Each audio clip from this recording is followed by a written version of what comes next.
ಹಾಕೊಂಡು ಫೋಟೋಗೆ ಫೋಸ್ ಕೊಟ್ಕೊಂಡು ಹೆಗಲ ಮೇಲೆ ಕೈ ಹಾಕಿದ್ರೆ ಅಭಿವೃದ್ಧಿ ಆಗಲ್ಲ, ಕ್ಷೇತ್ರದ ಅಭಿವೃದ್ಧಿಯ ಬಗ್ಗೆಯೂ ಗಮನ ಹರಿಸಬೇಕು ಎಂದು ಬಿಜೆಪಿಯ ರತ್ನಾಕರ ಹೊನಗೋಡು ಅವರು ಶಾಸಕ ಗೋಪಾಲಕೃಷ್ಣ ಬೇಳೂರಿಗೆ ಟಾಂಗ್ ಕೊಟ್ಟಿದ್ದಾರೆ.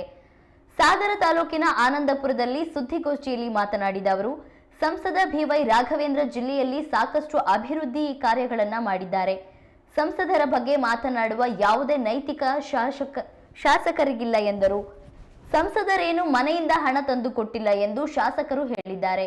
ಯಾರು ಕೂಡ ಮನೆಯಿಂದ ಹಣ ತಂದು ಕೊಡುವುದಿಲ್ಲ, ಆದರೆ ಜನಪ್ರತಿನಿಧಿಯಾಗಿ ಸರ್ಕಾರದ ಗಮನ ಸೆಳೆದು ಹಣ ತರುವುದು ಮುಖ್ಯ ಎಂದರು.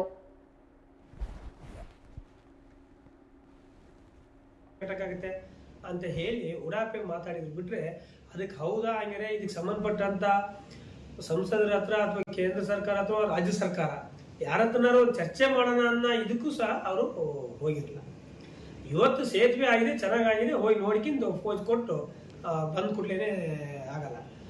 ಸಂಸದರು ಅಂತ ಸೇತುವೆ ಕಟ್ಟಕ್ಕೂ ಪ್ರಯತ್ನ ಪಟ್ಟು ಕಟ್ಟಿದ್ದಾರೆ, ಸಾಬೀತುಪಡಿಸಿದ್ದಾರೆ.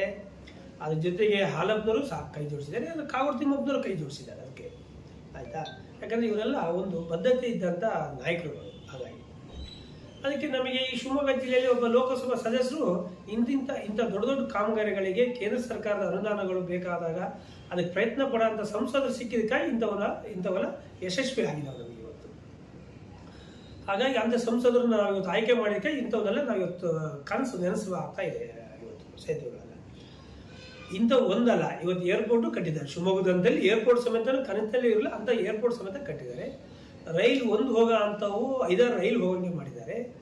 ಹಾಗಾಗಿ ಇವತ್ತಿನ ಸ್ಟೇಟ್ಮೆಂಟ್ ನೋಡಿದೆ, ಒಂದೇ ಭಾರತನ ರೈಲು ಸಹ ಶಿವಮೊಗ್ಗದಿಂದ ಎಲ್ಲ ಕಡೆನೂ ಪ್ರಾರಂಭ ಆಗುತ್ತೆ ಮುಂದಿನ ದಿನಗಳಲ್ಲಿ ಅಂತೇಳಿ. ಹೀಗಾಗಿ ಅವರ ಅಭಿವೃದ್ಧಿ ಬಗ್ಗೆ ಚಿಂತನೆ ಮತ್ತು ಅಭಿವೃದ್ಧಿ ಮಾಡಿ ಸಾಬೀತುಪಡಿಸಿದ್ದಾರೆ. ಹಾಗಾಗಿ ಅಂಥವ್ರ ಬಗ್ಗೆ ಹೇಳೋಕ್ಕೆ ಇಲ್ಲಿನ ಶಾಸಕರಿಗೆ ಯಾವುದೇ ನೈತಿಕತೆ ಇಲ್ಲ.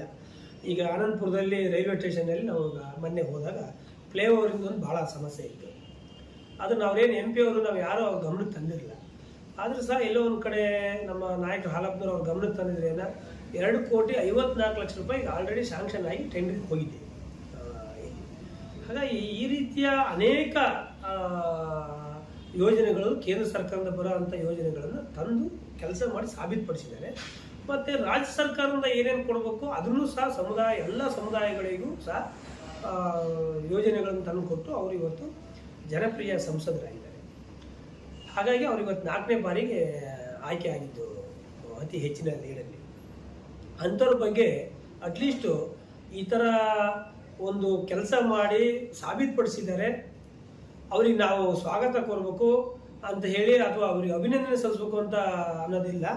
ಇವ್ರು ಹೋಗಿ ಬಂದು ನೋಡಿ ಡೇಟ್ ಆದಮೇಲೆ 14 ಕೆಲವರು ಮಾಡಿಲ್ಲ ಅಂದರೆ ನಾನೇ ಉದ್ಘಾಟನೆ ಮಾಡಿ ಹಾಗೆ ಬಿಡ್ತೀನಿ ಅಂತ ಹೇಳಿ ಹೇಳಿದ್ದಾರೆ. ಎಲ್ಲೋ ಒಂದು ಕಡೆ ಒಬ್ಬ ಆ ಶಾಸಕ ಸ್ಥಾನಕ್ಕೆ ಅದು ಗೌರವನೇ, ಆ ಗೌರವ ತಕ್ಕಂತೆಲ್ಲರೂ ಅಟ್ಲೀಸ್ಟ್ ಮಾತಾಡ್ಬೇಕಲ್ಲ. ಒಂದು ಏಜಿನ ತಕ್ಕಾಗಿ, ಒಂದು ಆ ಸ್ಥಾನಕ್ಕೆ ತಕ್ಕಾಗಿ, ಅವು ಎರಡೂ ಸಹ ಅವ್ರ ಹತ್ರ ಇಲ್ಲ. ಹಾಗೆ ಮಾಡಿದರೆ ಅದನ್ನು ಖಂಡಿಸ್ತು. ಈ ಹಾಲಪ್ಪನವ್ರ ಬಗ್ಗೆ ಆಗಲಿ ಅಥವಾ MP ಅವ್ರ ಬಗ್ಗೆ ಆಗಲಿ ಸುಮ್ಮನೆ ಹಗುರವಾಗಿ ಮಾತಾಡಿದ್ರೆ ನಾವು ಅದನ್ನು ಖಂಡಿಸ್ತು. ಮತ್ತು ನಮ್ಮ ಶಾಸಕರು ಹೇಳಿದ್ದಾರೆ, ಇದೇನು ಸರ್ಕಾರದಿಂದ ಕೊಟ್ಟಿರೋದು, ಇವ್ರ ಮನೆಯಿಂದ ಏನು ತಂದು ಕೊಟ್ಟಿದ್ದಲ್ಲ ಅಂತೇಳಿ. ಹಾಗಾದರೆ ಈಗಿನ ಶಾಸಕರೆಲ್ಲ ನಾನು ಬುದ್ಧಿ ಪೂಜೆ ಮಾಡಿದಾರಲ್ಲ, ನಾನು ಕೆಲಸ ತಂದೆ ಅಂತೇನು ಇವ್ರ ಮನೆಯಿಂದ ತಂದ್ರೆ ಅದರಲ್ಲಿ ತಂದು ಇವ್ರ ಮನೆ ಒಯ್ದರೆ ಬಿಟ್ರೆ ಮನೆಯಿಂದ ಏನು ತಂದಿಲ್ಲ. ಆದರೆ ಎಲ್ಲ ಜನಪ್ರತಿನಿಧಿಗಳು ಯಾರು ಮನೆಯಿಂದ ಹಾಕಲ್ಲ. ಆದರೆ ಆಯಾ ಕ್ಷೇತ್ರಕ್ಕೆ ಸರ್ಕಾರದಲ್ಲಿ ಇರೋಂಥ ದುಡ್ಡನ್ನ ತಂದು ಆ ಕ್ಷೇತ್ರದ ಅಭಿವೃದ್ಧಿ ಮಾಡೋಕ್ಕೆ ಇಚ್ಛಾಶಕ್ತಿ ಬೇಕಲ್ಲ, ಆ ಯೋಚನೆ ಬೇಕಲ್ಲ. ಈಗ ನಮ್ಮ ಕ್ಷೇತ್ರಕ್ಕೆ ಇಂಥದ್ದು ಅವಶ್ಯಕತೆ ಇದೆ, ಜನರಿಗೆ ಇಂಥ ಸಮಸ್ಯೆ ಇದೆ ಅನ್ನೋದನ್ನ ಸರ್ಕಾರಕ್ಕೆ ಗಮನಕ್ಕೆ ತಂದು ಮಾಡ್ಬೇಕಲ್ಲ.